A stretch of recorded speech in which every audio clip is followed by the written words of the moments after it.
so hidden the scene. Shit tales of Oz and foreigner dreams. Tales are crazy wild as the wind. Laughs and madness can make you spin. Shit tales roll forward as king. The podcast chaos, it's a wild thing. Tune in folks for a hell of a ride. Crazy stories far and wide.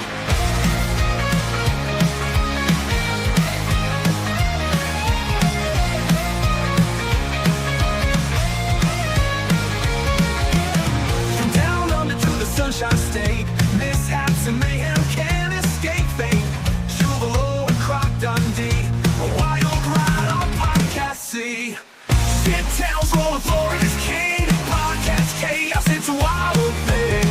Tune in folks for a hell of a ride. Crazy stories far and wide. From down under to the Sunshine State, mishaps and mayhem can't escape fate.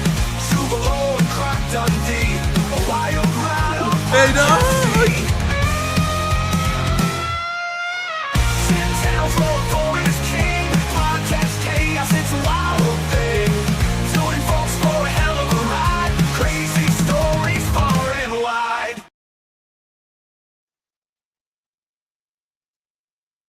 Hello, everybody. Welcome to another episode of Chicanery, Shithousery, and all-around debauchery. I am NCR News Network, joined by friend, colleague, co-host, and has not been porn bombing a news channel, Mr. Anthony Caruso.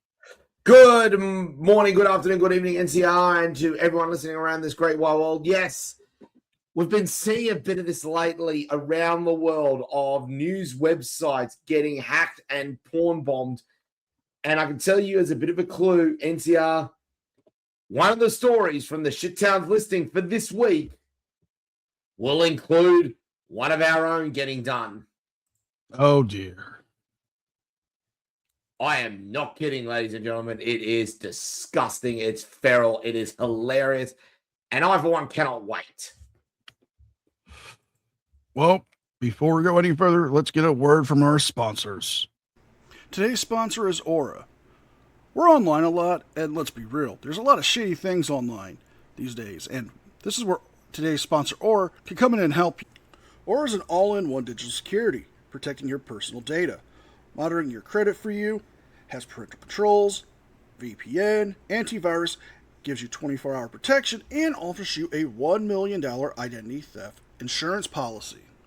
And why is Aura important to protect you? Well, we see a lot of things online that lead us to some websites that steal our data, then sell that stuff off to data brokers who can sell it and resell it, causing you to get spam calls, junk emails, and sign you up for things you didn't even want. But not only that, Aura puts an end to those pesky scam calls, the spam emails, and not only that, it can get your data removed from data brokering websites without you having to move a finger. Aura is offering you a free 14-day trial by using my link in the description box and signing up at aura.com/NCR or scanning the QR code. That's aura.com/NCR or scan the QR code for your free 14-day trial, and don't leave your data unsecured. Thank you again to Aura for sponsoring us, and one of our longest timed sponsors and good friend to the channel. With the week I've had, I could use a bit of tub time. Does your bathroom feel dated? Do the tiles take you back to a bygone era? Have you lost the will to enjoy quiet time immersed in water? Then make sure you reach out for some Tub Time with Tina. Tub Time with Tina is the new premier interior design company specializing in turning your bathroom from drab to glam. With a wide range of products and services, you won't need to feel ashamed of your bathroom anymore. Book in Tub Time with Tina, and let's make Tub Time party time.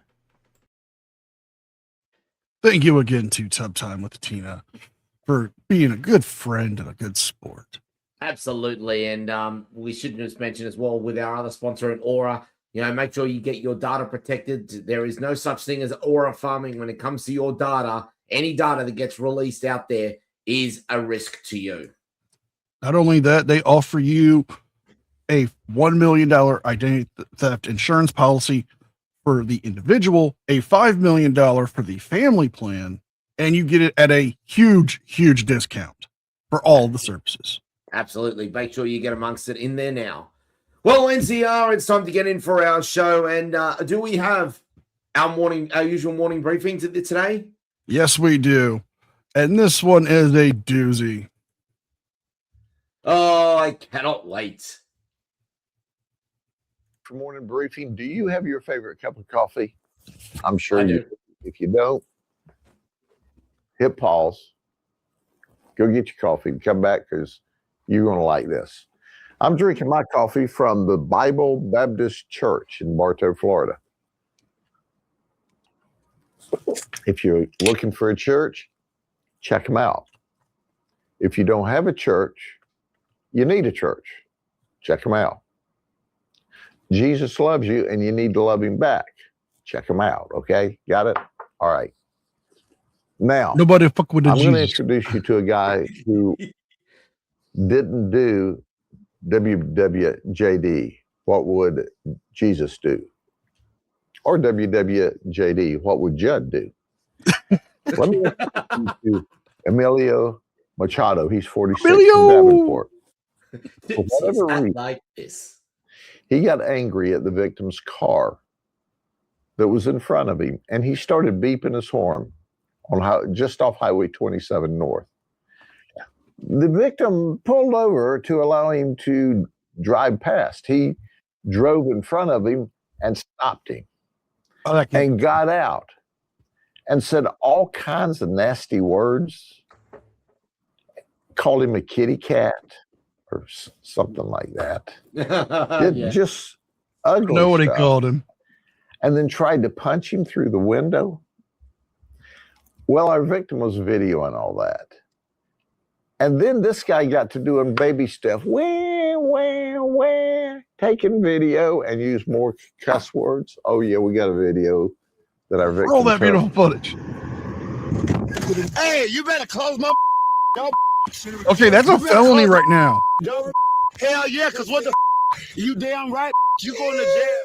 Well, our deputies said to the You turned road victim, rage into a that felony wasn't very for nice. carjacking. We like Congratulations. nice. So we'll go find Emilio and we'll coach him up a little bit. So we found Emilio, and now he's in the county jail for road rage. Emilio, have a good day. Hello, everyone. It's time for morning brief. You gotta love Sheriff Judd. You know why he was angry? Do you want to know why that guy was really frustrated about the car in front? Why? I know what car it was. Flirting outrageously with a waitress, and it's okay because he's got a jack. Of course. Everybody gets infuriated when they see me in my jack.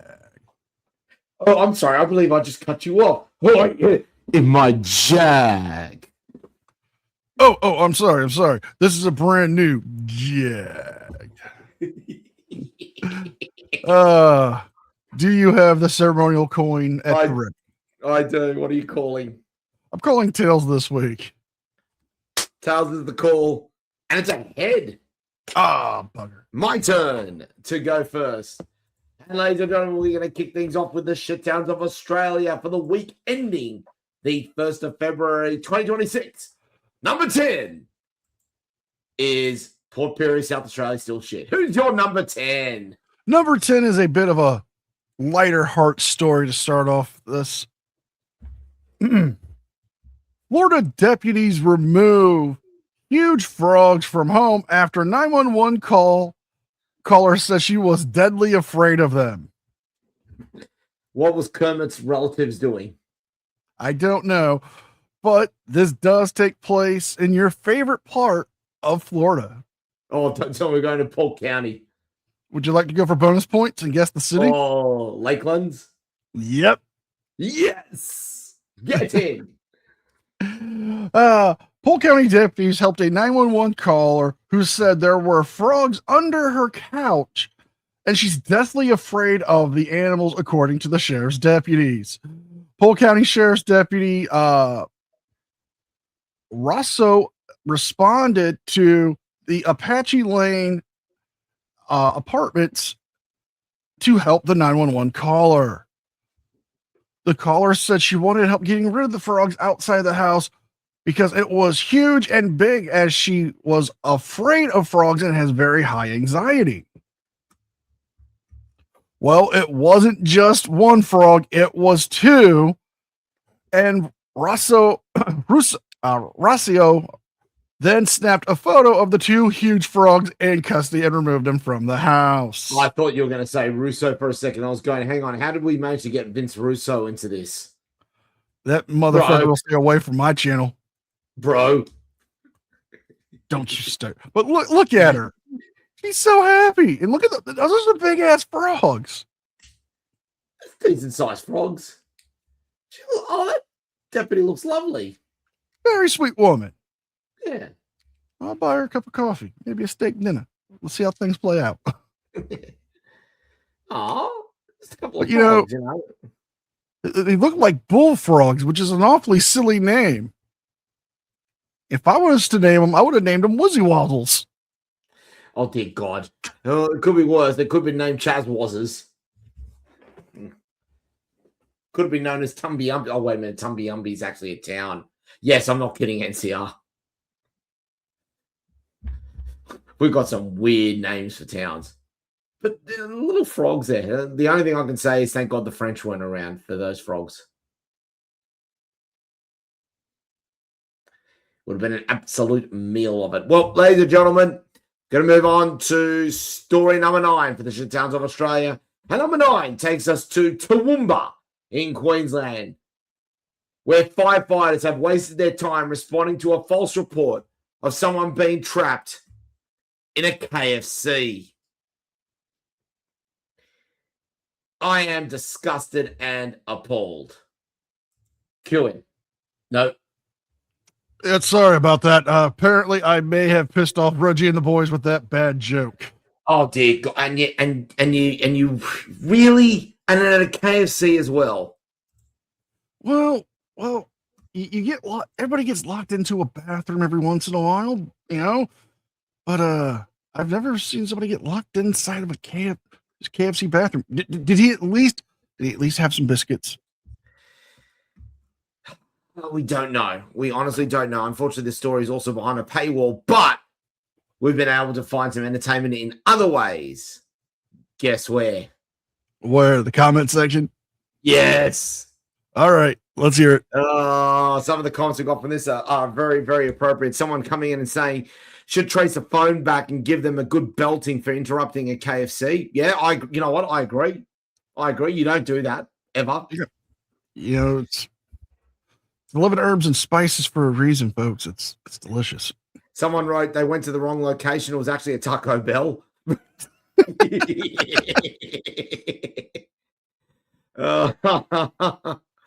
Oh dear, oh dear. Why couldn't they climb the cubicle door to get out? Oh dear God. Someone even commented, are you sure it wasn't ScoMo going for round 2?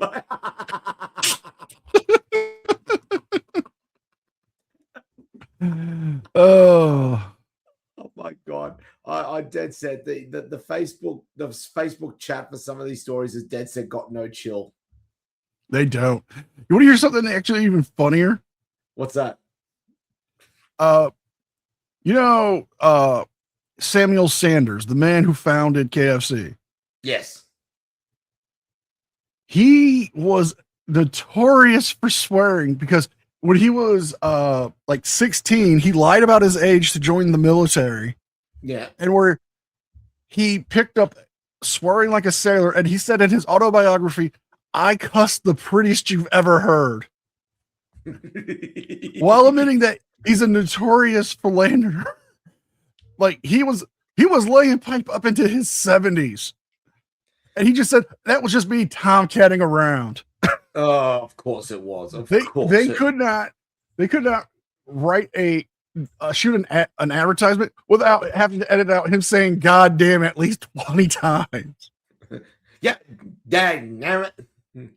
Oh no, that's just how he was. You want a good laugh about the man's life and craziness? Look at the Fat Electricians episode on him. I might have to do that. Who's your number 9? Number 9 for the Florida man is Florida man accused of killing a tilapia after breaking in to a Florida aquarium. Oh, what the hell? Really? I'm not lying.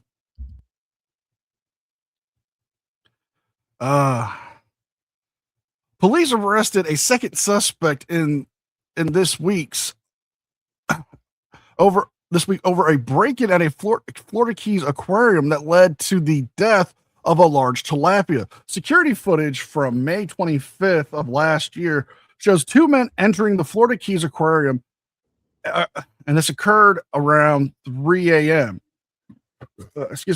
Unlawfully fishing in the facility's private lagoon, according to the Monroe County Sheriff's Office. The video reportedly captured the pair catching a tilapia estimated at 55 inches long. Jesus. They held it out of the water roughly for 5 minutes, then posed for photos.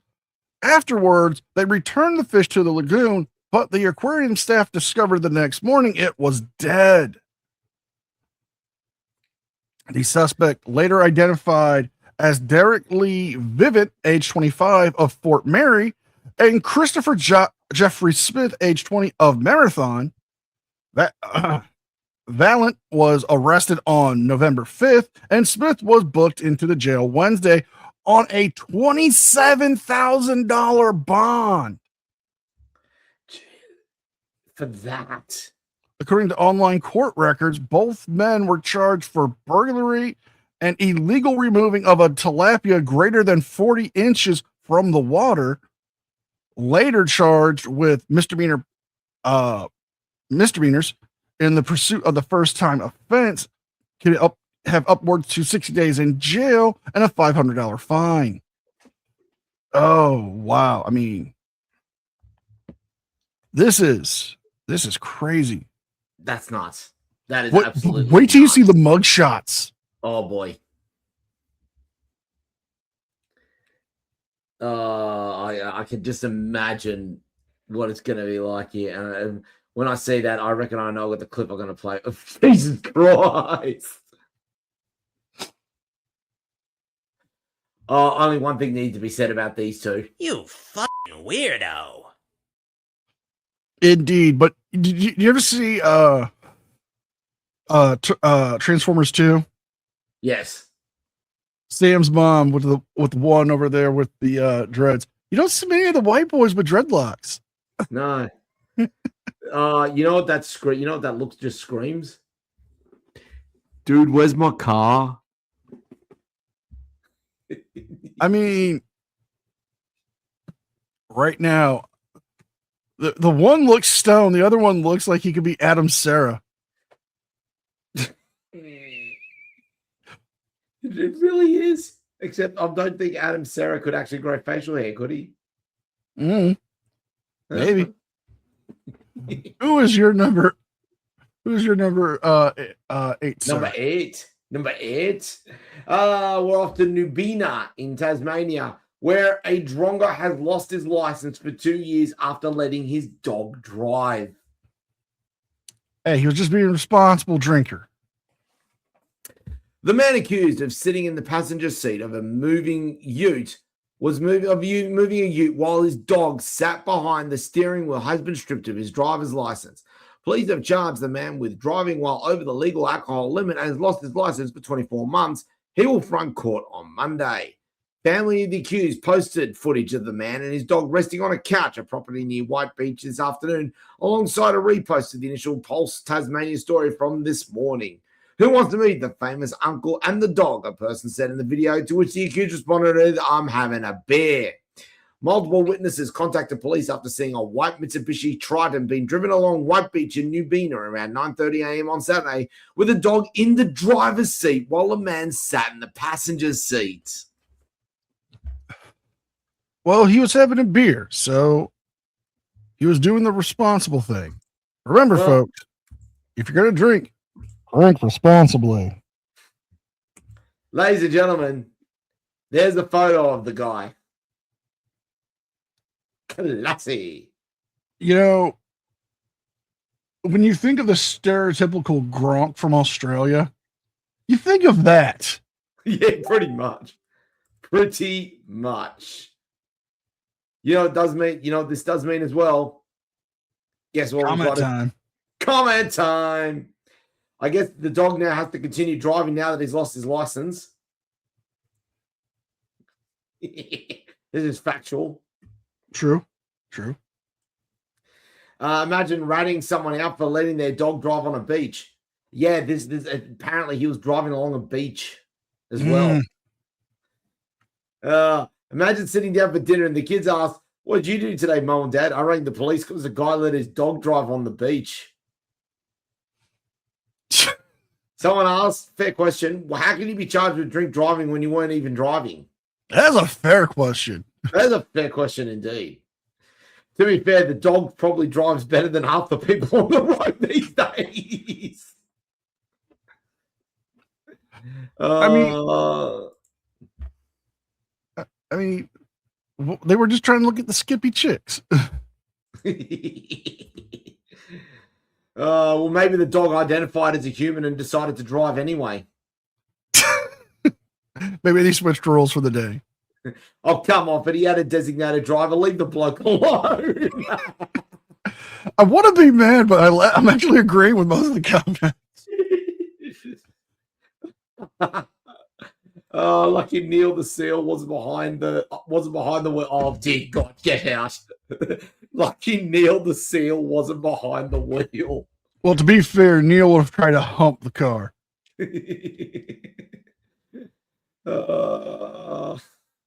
Too drunk to walk, let the dog drive. Officer, I've only had 3 beers, but that dog is sober as a rock. We can tell.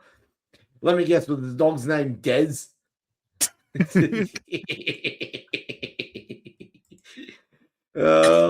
People have had an absolute field day on this. If the dog didn't fail the licky and blow 0.245, he would have got off, the judge said.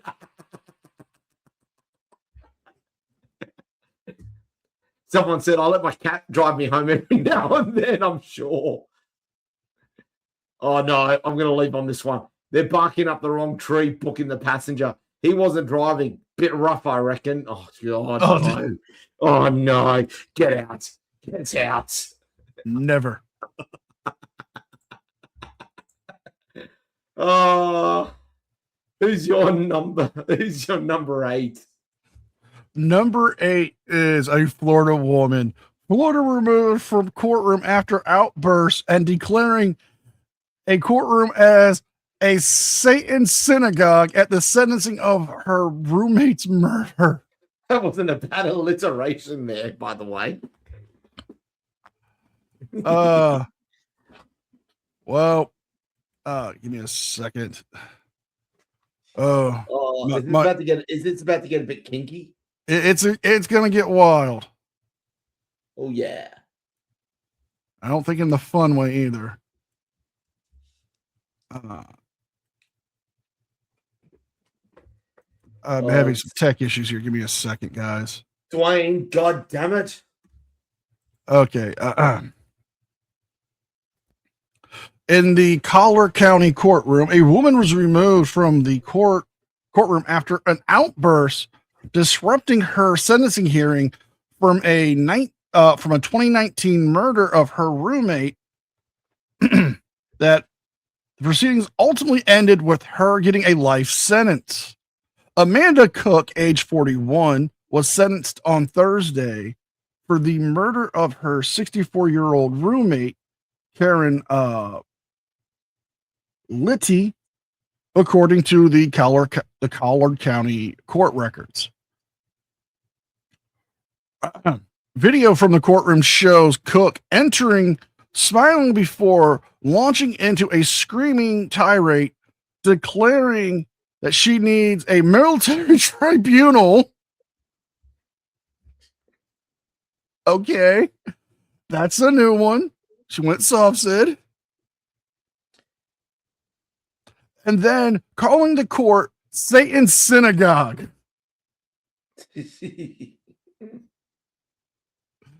Cook continued to yell over Judge Joseph Foster, who ordered the court security to escort her out as she was removed from court. Cook shouted out and attempted to shout out additional comments, including, "Just got busted, get down, they're coming in." Judge Foster later decided that Cook's behavior was a mitigating term and used it to do as a deciding factor in her lack of sympathies and remorse for her crime, where he reportedly sentenced her to life in prison. She was charged for second-degree murder in 2019, where deputies said that she had shared a home with the victim and had hit her over the head and she had fallen. But wait till you see Miss Cook. Oh, I'm looking forward to this.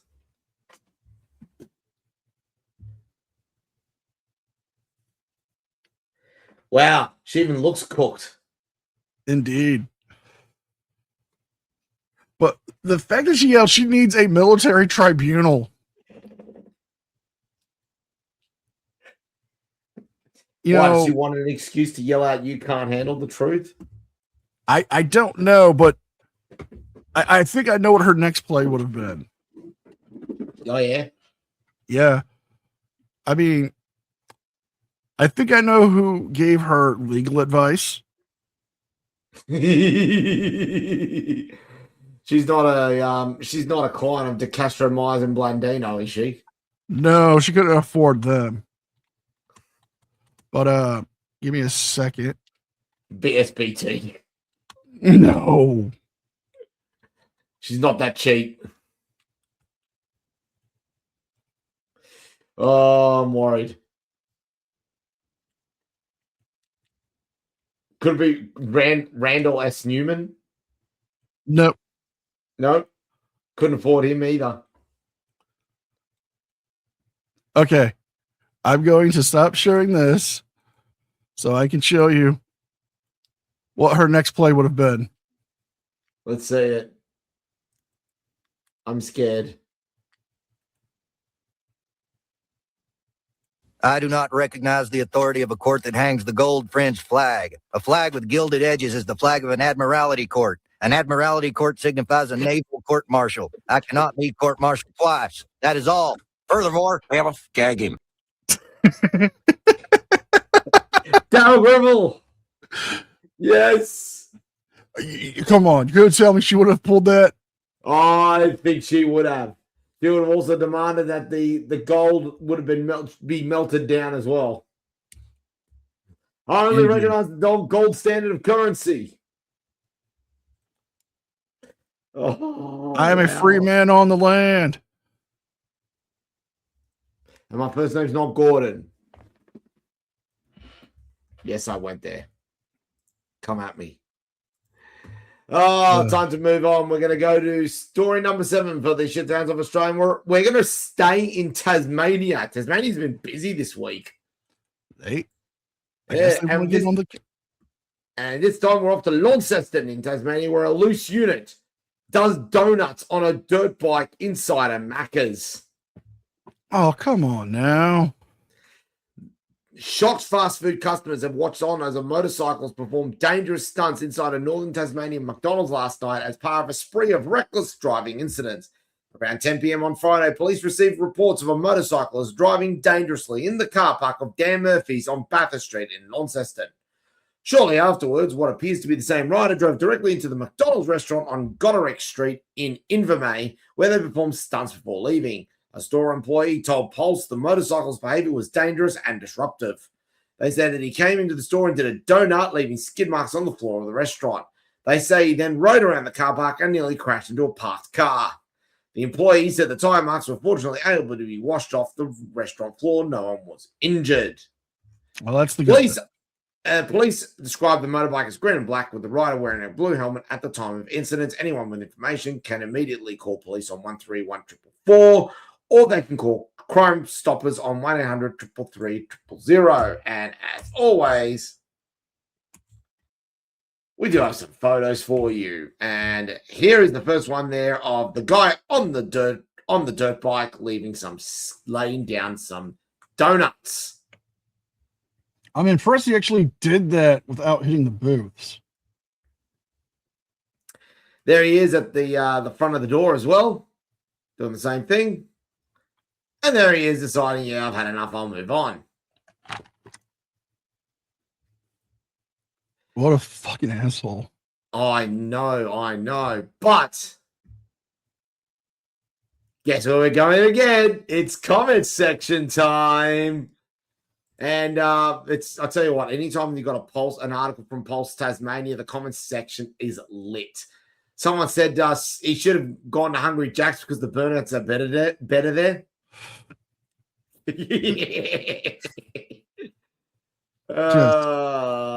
Yep, that's not bad. That's actually not a bad one. That's the first time bad skid marks have been left inside of McDonald's. And someone responded and it wasn't even Engadine.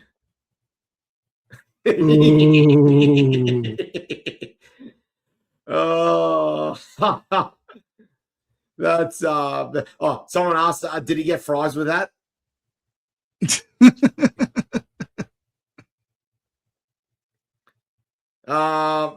This one's a bit harsh. This wouldn't have happened if his mother had swallowed. I mean, come on, that's a bit extreme. That's a bit rough. Hey, phrasing. Yeah. Ronnie Mac only held it for 6 or 9 seconds. Why does my Big Mac taste like rubber?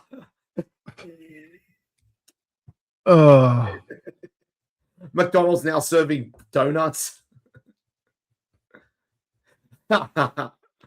Oh boy. That people, and then someone complained, those laughing at this are the reasons we can't have nice things. That's true. And someone's in on it as well. Burnouts are better at Hungry Jack's.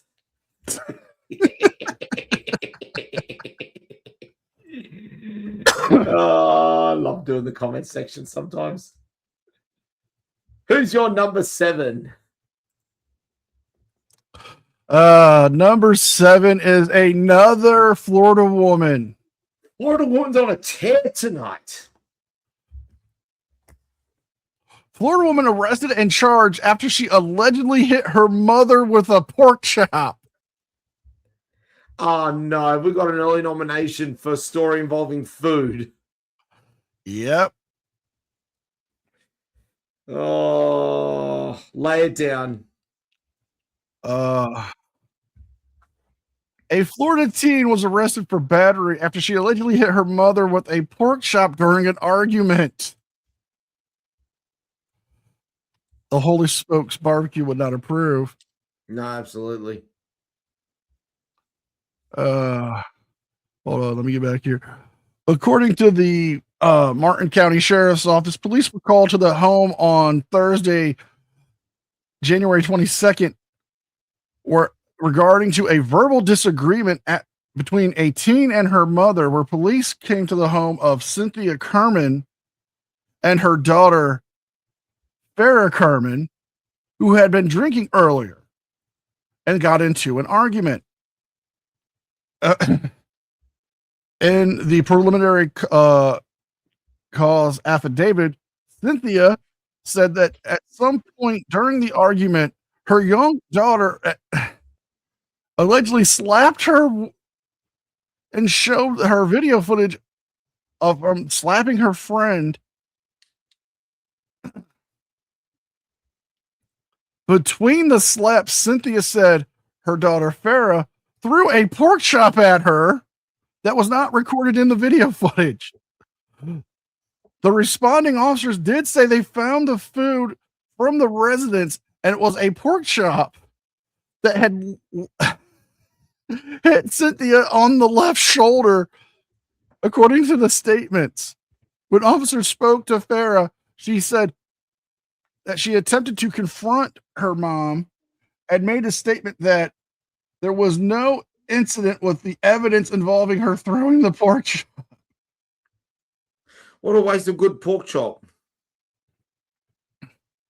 Later, the affidavit states that Farah repeatedly continued to be uncooperative and then started to scream and cry. She was arrested for domestic battery, no word on bond. Oh, That's but insane. I do have her mugshot. Oh, God. As you bring this up, I shudder to think of the image of anybody who decides to assault someone with a pork chop. What a waste of good meat. The Pope would be furious.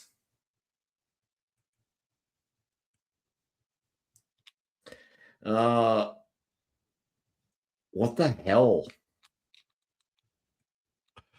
That look says only one thing. Oh, fucking do it again. Yep. She totally would. She would throw her meat around like you would not believe. You know, I've always enjoyed a good porking, but not that way. You reckon Bill Clinton would go there? We could totally steal that pig. Like we could steal it. It'll be inside us. Bill Clinton does enjoy a bit of porking from time to time. Indeed. Who is your number 6, sir? Oh, you almost broke then, didn't you? Yes, I did. Number 6 states that the good old Griffith in New South Wales, where a drunk Gronk has stolen a forklift and crashed it behind a pub.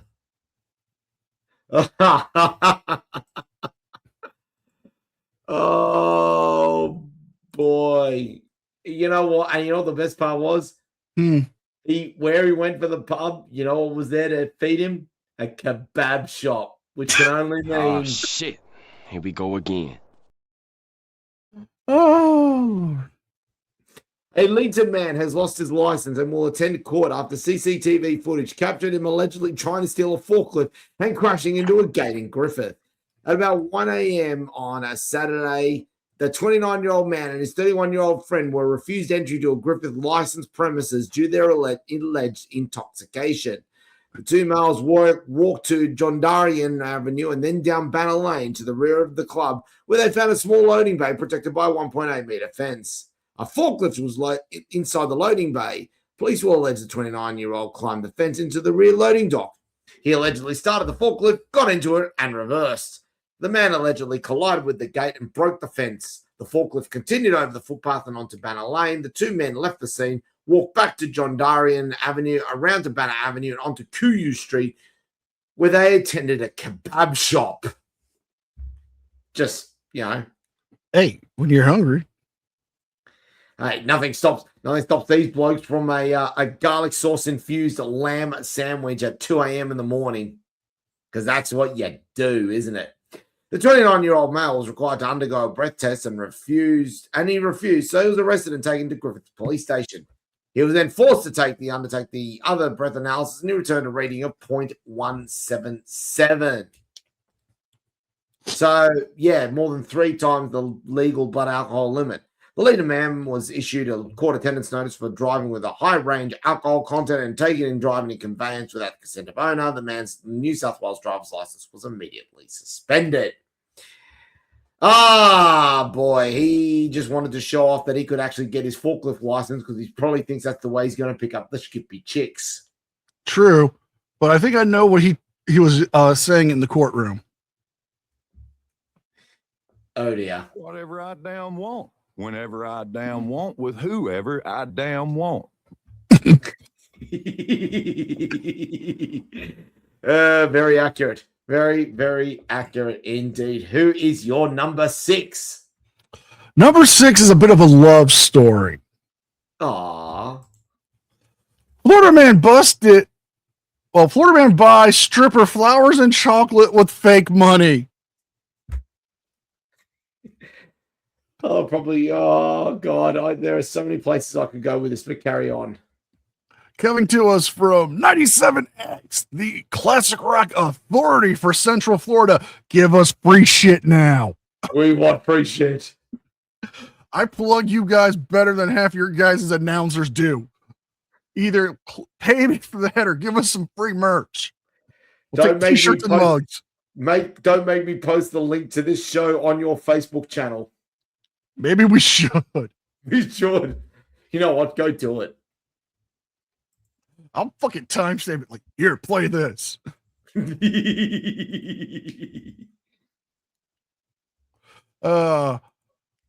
Florida man Alexander Baker Depew appeared in court. Oh, I'm sorry. Attempted thoughts to show his love for a dancer's heart using Hollywood magic. Police say the 32-year-old was arrested after he used $300 in prop money at a Clearwater florist and is seen to romance the stripper by spending it on chocolates and flour for a woman at the Oasis Cabaret.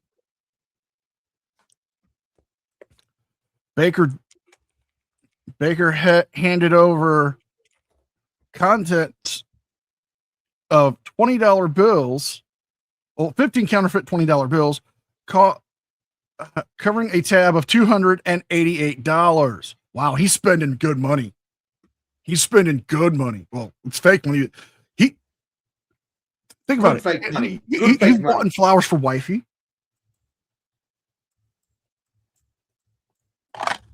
Right?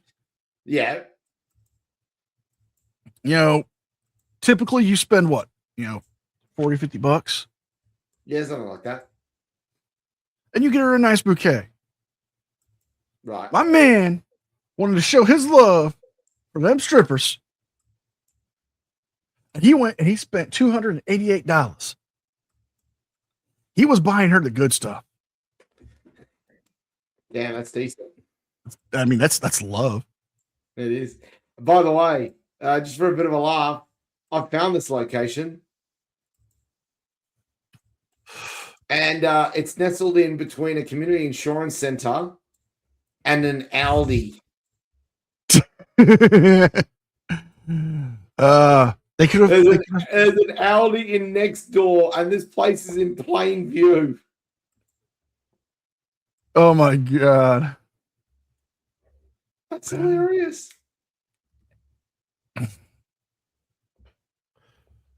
It wasn't until he had left that the florist noticed the bills were clearly marked as replica and not legal tender. Talk about a thorny situation. Oh. He was definitely planting the seeds for his own arrest. Oh, no. The romantic gesture quickly wilted when Baker headed to the full contact adult club, then tried to pay his bar tab there with more of the same phony cash, said staff at the Oasis Cabaret. They weren't falling for the act and promptly called authorities. When police arrived, they had found another $400 in fake bills in his pocket. During questioning, the suspect admitted his attempt to mislead and get the products from the florist that he had ordered to give to a female dancer at the strip club. Despite the claims, he didn't know the cash was fake. When they searched him, they found cocaine and methamphetamine.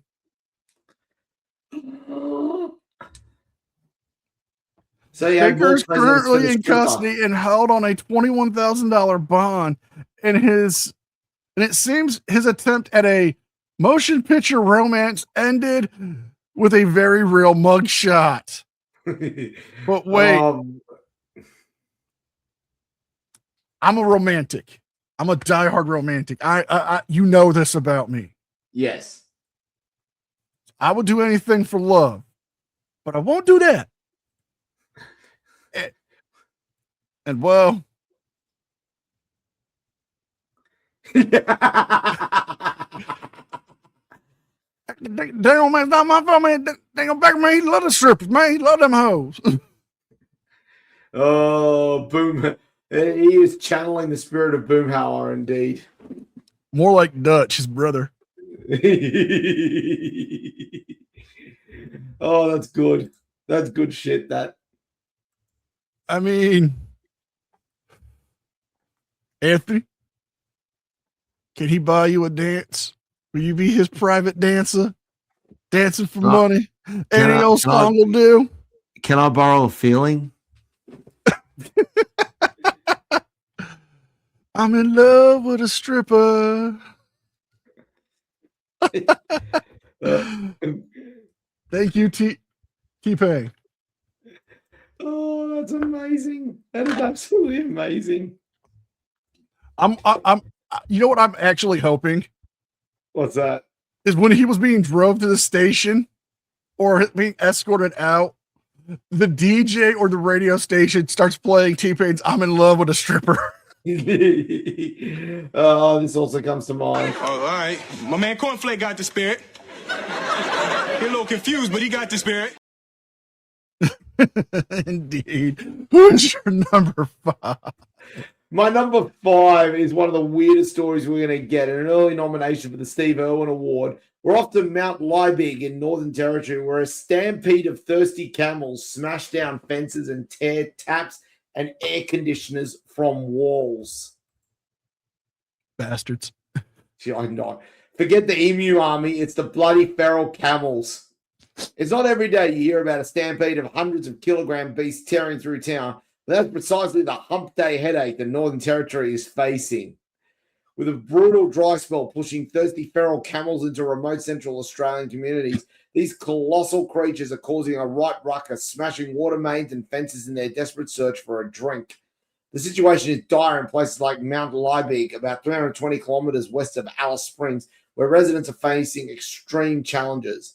11 homes in the community have been left without water as the desperate camels rip taps and air conditioners from the walls. These destructive animals have crashed through fences and destroyed other infrastructure, with some even perishing within the community, forcing council staff to drag their massive carcasses out of town. McDonnell Regional Council CEO Belinda Urquhart painted a grim picture. It's 45 degrees Celsius heat out here in Mount Liebig. There's 11 homes without water. There's fences down. There's taps down. There's air conditioning down. We've got camels that are perishing out in the outskirts. I am not kidding, ladies and gentlemen, and wait till you see some of the photos of these camels. Now, those wondering, Australia actually has the largest collection of feral camels in the world. Pub trivia. There you go. There's a whole bunch of feral camels.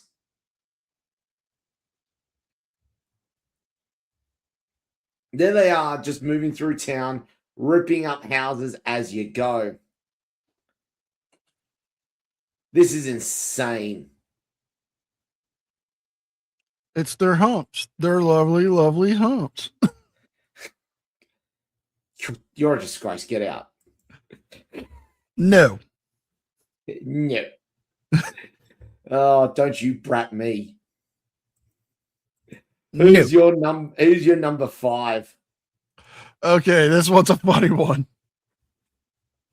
Thumbless Porter man finger guns wears shirt with his name on it.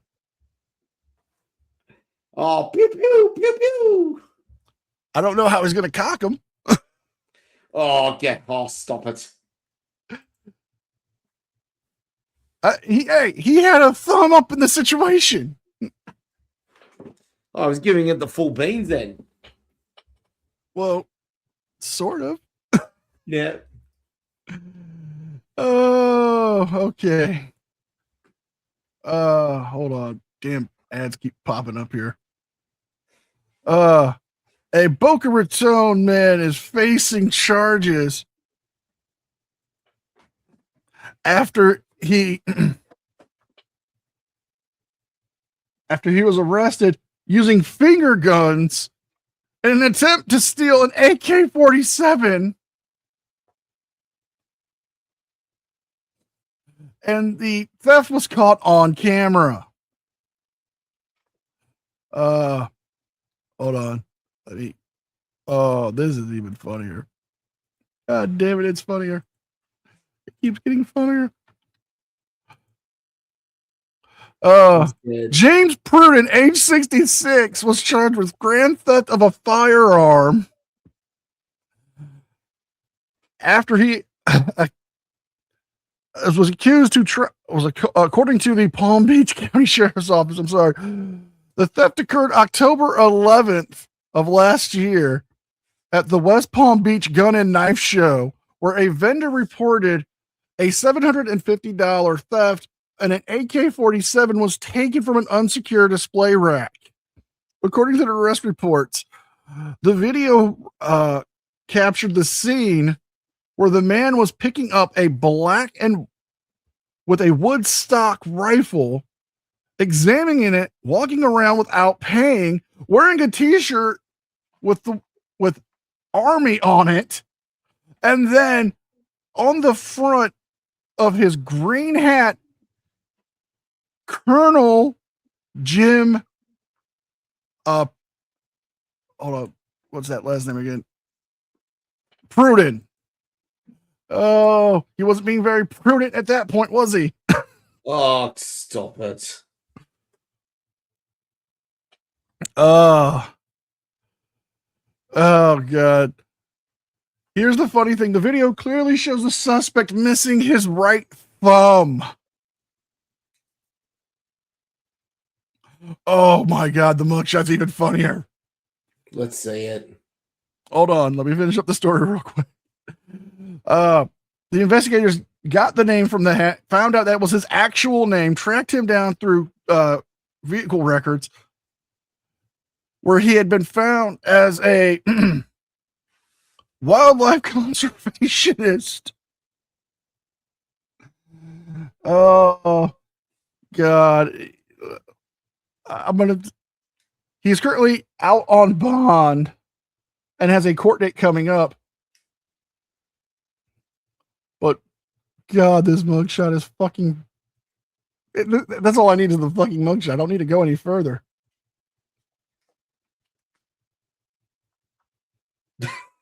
Does the bloke have a neck? He's all head, baby. We can see. Wow. He looks cooked. I would have gotten away with it if it wasn't for those meddling cameras. Oh, boy. Who is your number 4? Number 4 takes us to Sydney, and we've got a double for you. And I'll tell you what, the first story I'm going to mention here is unlucky to miss out. The first story was senior cops raided after allegedly getting freebies from a brothel. And even though we're not going to cover the story, we have to play this in honor of them.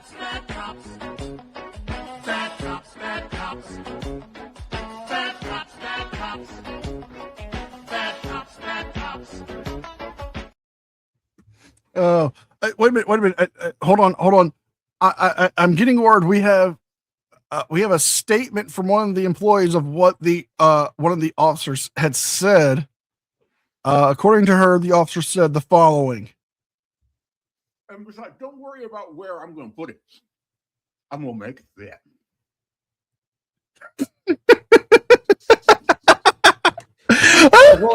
They probably wanted it in, and one of them probably even yelled this out. Get busy.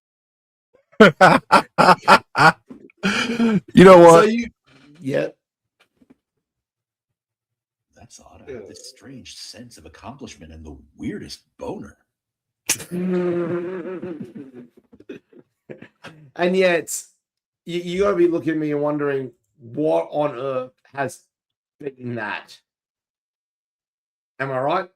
I'm wondering how how it can beat that. ABC Facebook page posts porn star pics after being hacked.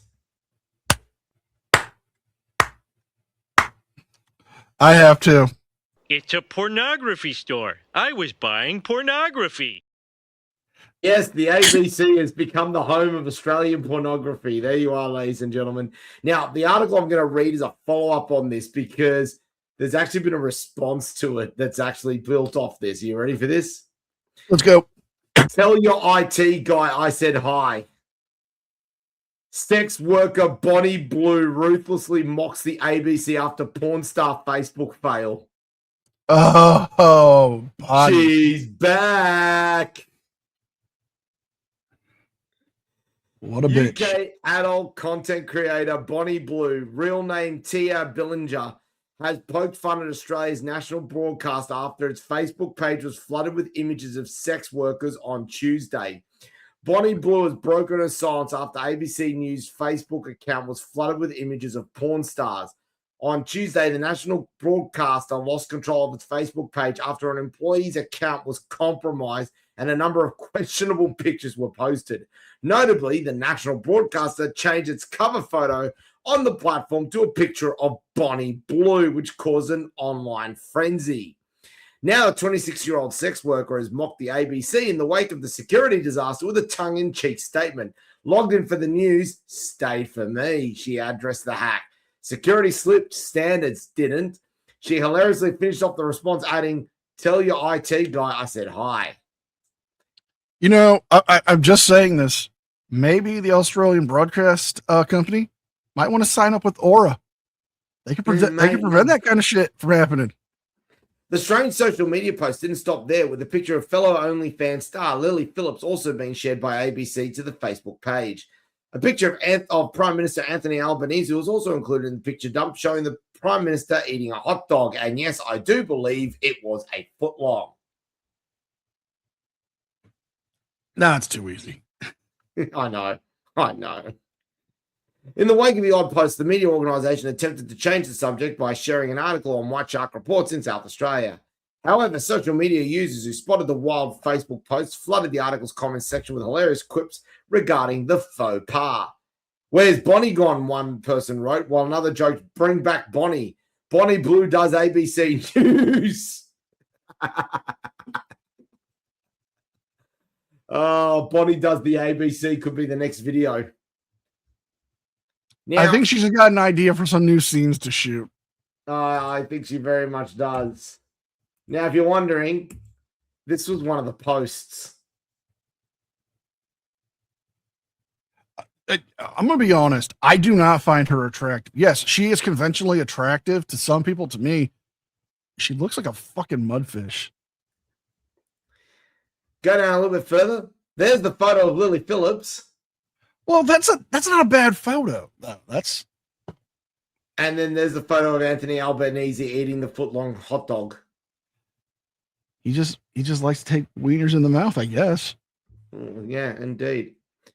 But it hasn't stopped one other thing happening. Do it. It's comment section time again. It'll be the most interesting thing on the ABC in decades and probably give them a ratings bump next week. And let's be fair, not wrong. No. Well, let's be honest. Porn is probably the only thing they have experts on that can actually report on it. The social media manager must have had a hangover from celebrating Australia Day. True. One of their employees must have looked up something naughty on the ABC's internet and gave the company an STI. Oh. I thought it was an old advert from the 7:30 report with Mary Delahunty. That's spicy. Oh, wait a minute. I have to go back to that last comment prior. Yeah. Are we sure it's not a VSTI? A virtual? Oh, no. Look at all the schoolboys making excited comments. We're doing great with the youth demographic, guys, for some reason. what, ABC couldn't get enough of her bang bus? Look, ABC, it's okay to have a bit of a naughty fantasy, yeah? Unless you guys actually want to collab with her, be a reporter with a decked out ABC cross Bonnie wrapped news bus fan. Who knows? Might work out and could exceed all the other news outlets. After the Australia Day coverage, it's the second biggest joke the ABC has had this week. Well played, Rise from Microsoft.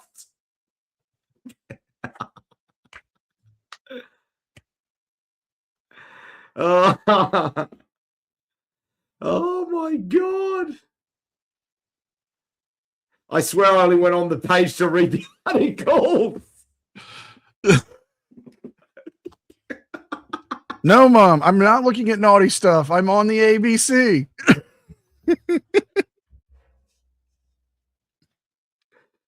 Oh, dear, oh, dear. Oh. Oh, that is amazing. So, yeah, if you're wondering where my news article came from, yep. News site got porn bombed. NCR, I'm nominated. Whoever hacked their Facebook page is my nomination for MVP. I don't know. I think I got to run for that money right here. Let's hear it. You're number 4. Florida man defrauds company and steals more than 400 smart toilets in Miami. 400 smart toilets. A Miami man was arrested after he allegedly defrauded a manufacturer of high-end bathroom products by stealing $400,000 worth of toilets and other materials. Jeez. Paul Joe Gomez, age 37, is accused of deliberately of deceiving a company out of materials, including 400 smart toilets from the Southwest Company Corporation in Brownsville, according to the arrest reports. Gomez was captured after an employee became aware in 2025 of September of 2025. Someone was advertising and selling the company's products, the Southwest, the SW Corporation, and Azine brand smart toilets through Facebook Marketplace. That's clever. Smart. That's very clever. Yeah. The employee told the Miami-Dade Sheriff's Office about the listing and offered to sell at a price that was quite lower than their own. The employee then contacted the seller's posting, interested in buying some of the products, and was able to find out that the seller was arranging them in bulk inventory. The arrest report states that the seller told the employee on the date she was to receive the pallet of toilets. Selling by a pallet, okay. The employee was able to check the surveillance equipment from internal records, and the employee caught on camera Gomez moving his without authorization, moving a moving truck in there and loading up 13 toilets from the pallet loading dock area without paperwork. Videos on multiple angles caught Gomez as he was loading pallets of toilets and tubs into the moving truck. The incident even caught him deceiving the company's merchandise and selling them off at a single isolated location. In October, Gomez was on the hook for a number of pickups, but on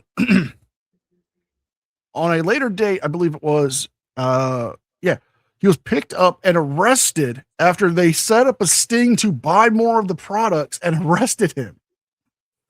The unauthorized merchandise includes the following items: toilets, tubs, shower chairs, saunas, totaling over $400,000. He is currently in jail facing first-degree grand theft of an organized fraud and was booked into the Turner Gulf Fortnite Correctional Facility. There is no mugshot, but god damn, is that not a hustle? That's a big hustle indeed. That is quite impressive. Actually, both of them are pretty close, I have to say. Who is That's good. It's medal time. It's time for the medals. Who is your bronze medalist, sir? Bronze medalist for the shit towns of Australia is the Sutherland Shire in New South Wales, where council bastards deflate a disabled boys paddling pool at a beach after a complaint from a fucking Karen. Oh, God. I can already tell what everyone's going to be saying to this particular council ranger. Oh, well, you can kindly go fuck yourself. Indeed. She can kindly go fuck herself. A family simply wanted to enjoy Australia Day at the beach, but their celebrations were turned upside down when the council rangers flipped an inflatable pool set up for their 8-year-old boy with cerebral palsy. Walter Ciola loves the beach, but the crashing of waves makes him nervous, which is one of the reasons why his parents packed an inflatable pool for their Australia Day picnic at Kurnell, south of Sydney. Walter has cerebral palsy and is a quadriplegic, making it difficult for him to get into the ocean. We just wanted him to be safe and feel comfortable at a water level that was comfortable for him. His mother, Siu Ciola, told 7 News. But just half an hour after the family arrived at the park on Monday, 2 council rangers told them they had to deflate it. The council claimed that any blow-up pool that can hold more than 30 centimeters of water is subject to the same fencing laws as in-ground pools. At first, we just wanted to comply. We didn't want to cause a whole kerfuffle there. The father, Richard Ciola, said. But when they started emptying the pool, another warning came. And that's when he stopped us and said, what we're doing is illegal. We're going to get in trouble from council because we're dumping water, Richard said. Disability worker Sophie Willard was walking past at the time, shocked at what she saw. The councilman picked the pool up and flipped it. Walter at the time was very upset. Walter's parents chose a spot to set up that was away from other people. They insist he was never in any danger. Sutherland Shire Mayor Jack Boyd has admitted his rangers should have used discretion, apologising to Walter and his family. Our rangers enforce the rules as they exist, not as they want them to be, he said. And to the person who called council and complained, Walter's mother had a message. If she just enjoys her life, I'm sure this world will be a better place. Now, this really gives me the shits, this story here. I'm not going to show a photo. I'm going to try and limit how much of the photos that we're actually going to use for this, because we don't want to cause too much of an embarrassment to everyone involved. But for context for everybody here, okay. This is the situation there. There's the guy, there's the wheelchair, and that's the inflatable pool.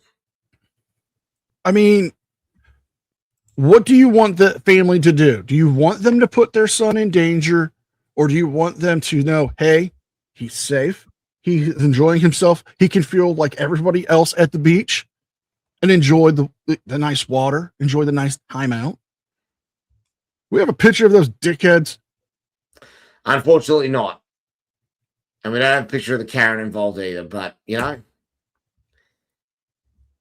I mean, I don't think involved. Yep. I don't think anybody with a fucking lick of common sense would say, you know what? We're not going to fuck with them. Just let him be. But no. I want to nominate that Karen and those 2 fucking officers as golden turd recipients. Oh, I 100% agree with you that they are up there for me for golden turd for this week.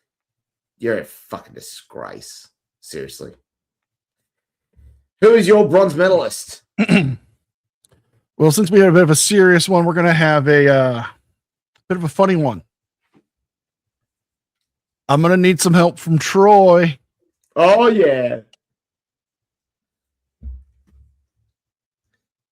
Shall I? Yes. I'm Troy McClure, and I'll leave you with what we all came here to see. Hardcore nudity!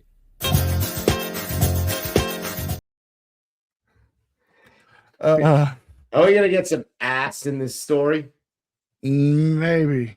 Florida man arrested after exposing himself and fornicating with a vacuum. That wasn't coded, was it? No.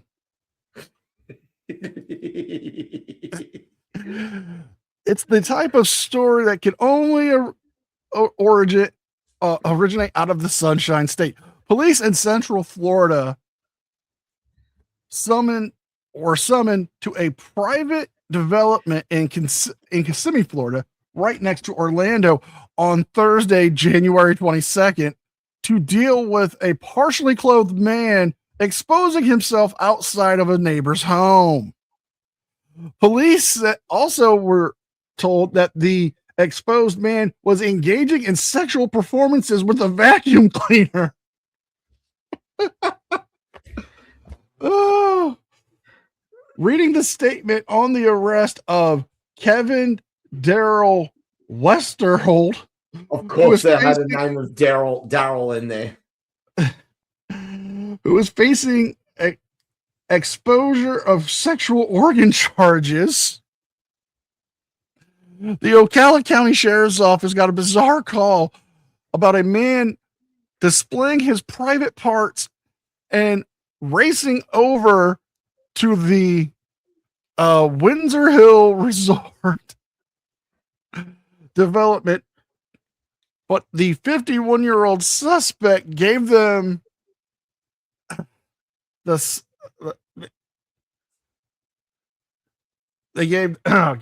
put sleep. I think they meant to put slip. Having already left the area. However, the statement continues on that the victim, who observed this bizarre behavior provide a statement to the detectives.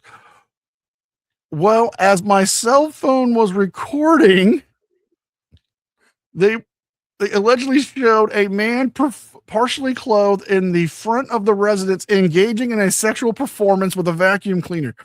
Police did not provide any further information on the sexual performance. That's what they want to know. That's what they want to know. What was he go? What was he going attach? Was he going attachment to ass? Was he just a little sucky suck? But Ma, don't disturb me when I'm cleaning my room. No, it can't happen like that. The fact that this person didn't come from Georgia is even more stunning. But of course, the story doesn't end there. Police later learned that the Florida man and his wife lived in a home within the private development and operated an Airbnb.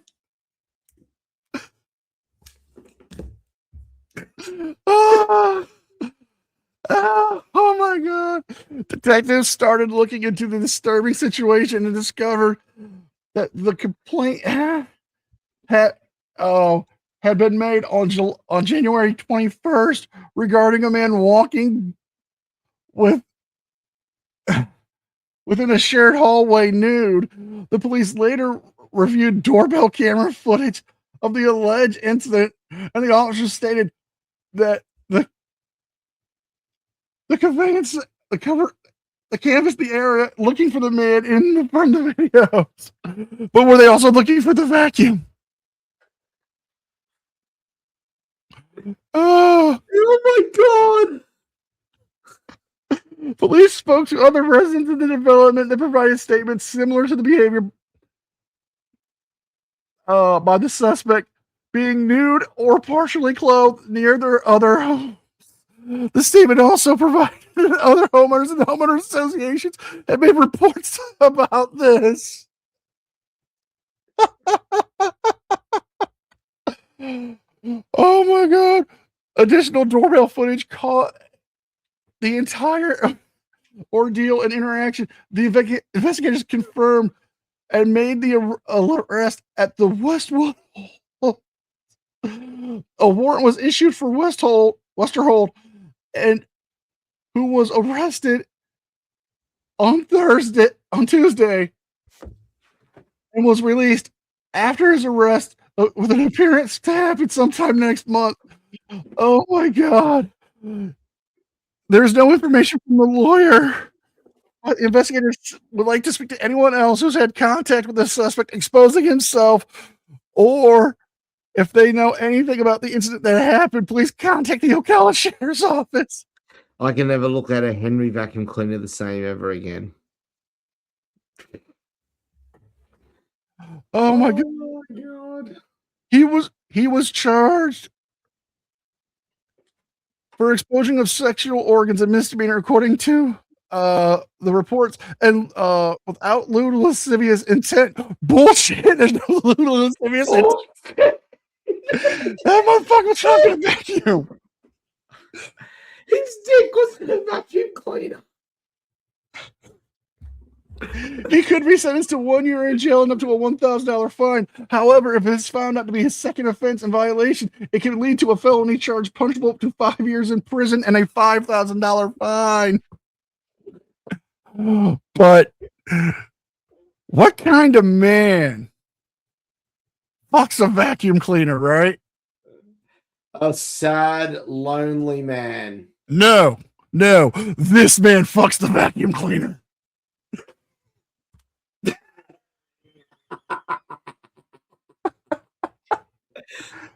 I have to.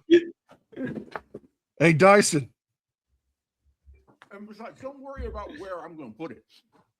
I'm going to make it there. Oh, dude, the soundboard's going to pay off his words. Oh, my. Did I just break you? Almost.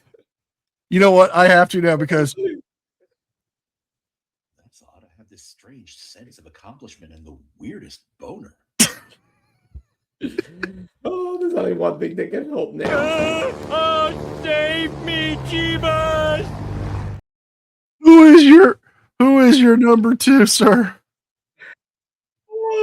Number two. Oh my God. The hits don't stop because guess where we're going?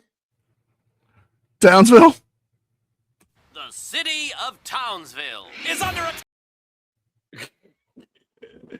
Yes, we're off to Townsville. As I've broken Anthony. The theme is back. Thousands have lost mobile and internet services whilst preparing for a tropical cyclone after dead shit steal. Guess what they stole? Sandbags. Copper wires. Jesus Christ. Again. Fucking copper theft, man. What is going on? North Queensland police have charged 33 people with dozens of offences in a continued crackdown on copper wire theft in Townsville. Officers are still investigating after suspected thieves damaged copper cabling and caused widespread outages in Townsville while residents prepared for ex-tropical cyclone Koji to make landfall. Detective Senior Sergeant Chris Caswell said copper theft was a statewide issue. There's a market to sell it, and it's obviously been identified. It's not just a Townsville issue. I can't believe that they've actually launched a full-blown police operation. They've even given it a name. Operation Whiskey Bio Me.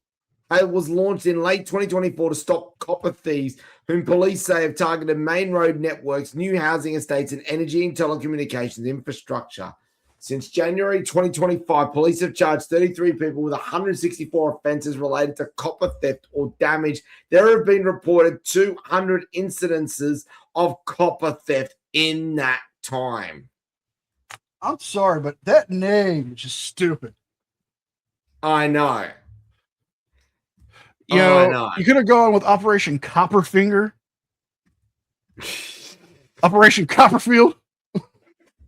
Yeah, but then it disappears. That's true. What I do have for you, though, is one particular incident where police were talking to a bloke with regards to copper theft. Shall we have a watch?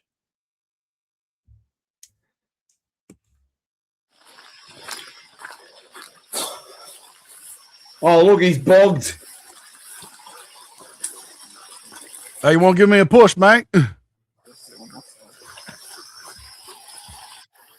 Hi, mate. What's your name? None of your fucking business. My name's Chesty LaRue. In a bit of a pickle, I see. Anything you want to declare out of the vehicle that's not yours? No. No.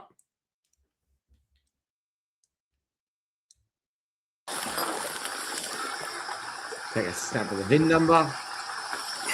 VIN. Okay. Tell you what, he's bogged that well. And we're now hasn't he? finding your vehicle down here next to copper wire, which has been ripped out of the ground. Yeah, and guess where you're going, champ? Going to jail. They're going to jail. Oh boy. I just, it gives me, honestly, copper theft has already started in 2026. Well, you got to do what you got to do. It's just, there are moments like this where I just go, why? Who is your silver medalist today? My silver medalist is something that you're going to say, did you steal that from us? Go on. This is fine. Drunken Florida man attempts to drive burning car with wife inside. What the hell? If your car catches on fire, chances are you want to, put it out as much as you can and control the situation. Yeah. Between you and the fire quickly can possibly escalate, but not for one potential Florida man who decided, no, this is fine, and kept driving with his car engulfed in flames. Even worse, his wife was along inside of him in the flame broiling ride. Well, I was saying the same thing. This is fine. According to the reports, smoke was billowing out of the vehicle and flames could be seen coming from the car as it was still burning. The driver, Patrick Randall, not Randy. I'm sorry. Let me try to get that last name pronounced correctly because I don't want to accuse Mr. Randall Newman. Rinaldi escaped the burning car, reportedly just managing to get his wife out. We didn't know if it was the entire thing or nobody got hurt, according to the report. Which, oh my God, it also started a brush fire.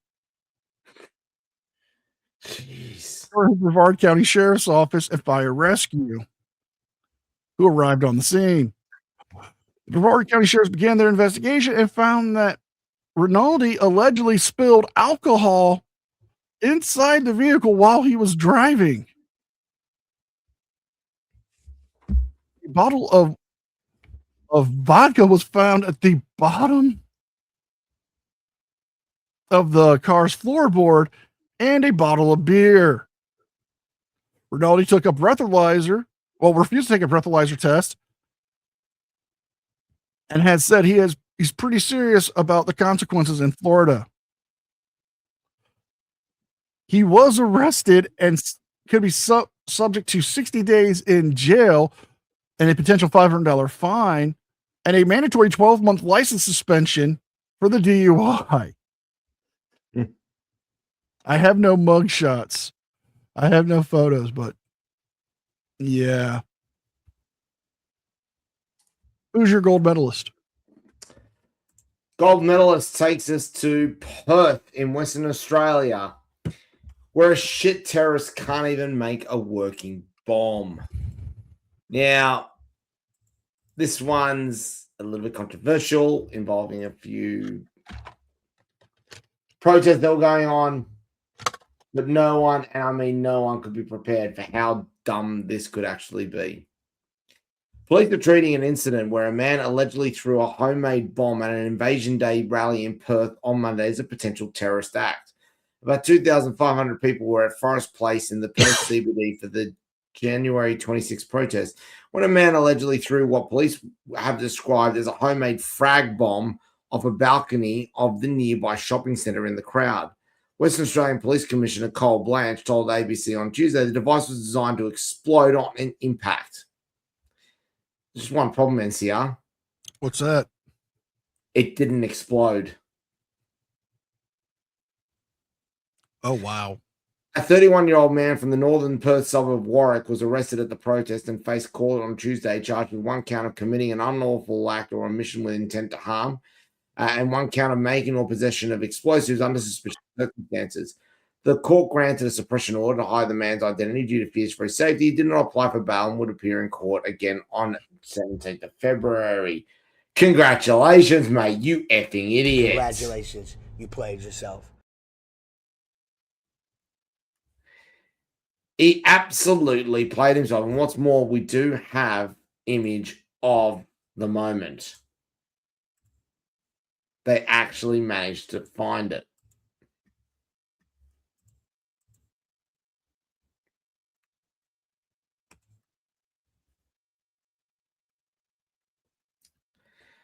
So, there's the bloke running along. So, just to paint the scene, there it is. We need this area clear. This is not a drill. Your safety is paramount to us.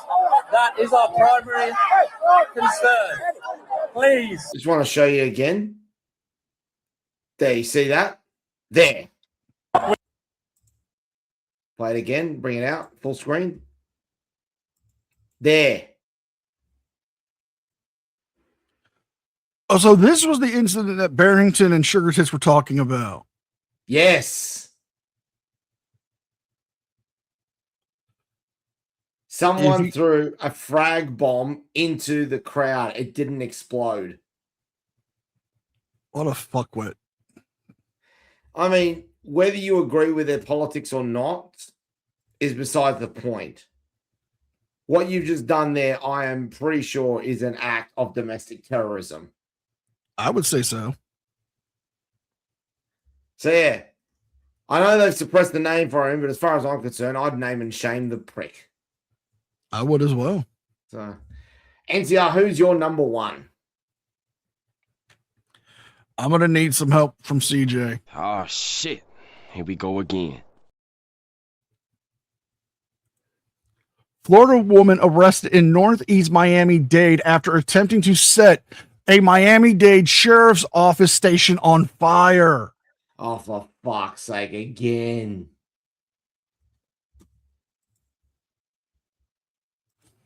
That's right. And I think we have the news story here. Just give me a second. Oh, please tell me it's Fox. Yep. I'm going to pull this up instead of reading it. We're going to watch this story here. Is it Fox? Please tell me it's Fox. No, it's not Fox. I wish. Oh, it's 7 News. An arrest in Northeast Miami-Dade after authorities say a woman tried to torch a police station. The Miami Herald reporting Tawana Findley of Miami Beach was arrested after she allegedly filled a plastic jug with gasoline and tried to set fire to the north side station of the Miami-Dade Sheriff's Office. According to the Herald, Findley poured the gas on the floor, then lit it on fire before she was taken into custody. She's being held without bond on an arson charge, as well as 11 counts of attempted murder of a law enforcement officer. Jesus. What is happening in here? 11 counts of attempted murder. Mm-hmm. You see why I made that number one. Yeah. Wow, that's insane. Florida woman's been on a right tear this week. Massive tear. Absolutely.